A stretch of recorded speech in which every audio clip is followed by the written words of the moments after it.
basically held hostage, and experts say it can happen to anyone.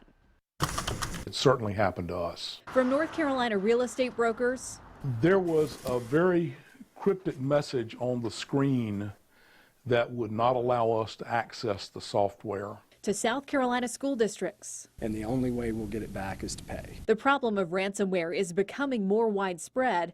Hackers lock your files and then demand money to get your data back.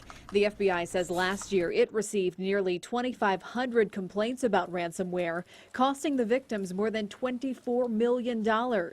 Recently, the Horry County School District was forced to pay nearly $10,000. Was this a fairly traumatic event for the school district? Well, I've been working in this field for 30 years, and it was probably the worst month of my life, so it was rather significant.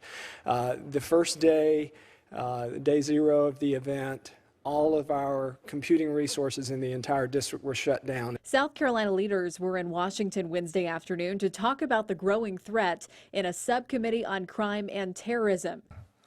This is just a different way of shaking people down and stealing.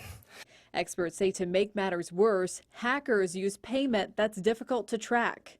Most of them are using Bitcoin, which is an untraceable currency. And the reason they do that is so they can't be traced back to who's actually getting the money. The FBI says they investigate ransomware cases daily and want you to report it to them. It's very important to take these individuals off the street so that way they're not causing further harm.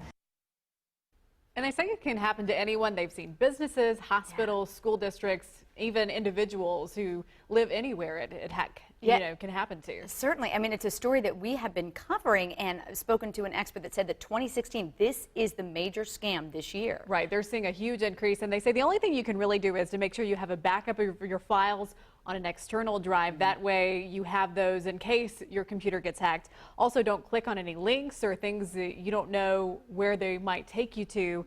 And also be sure to update your antivirus protection, because in some cases that does help, and any little thing you can help to avoid that, they ask you to do.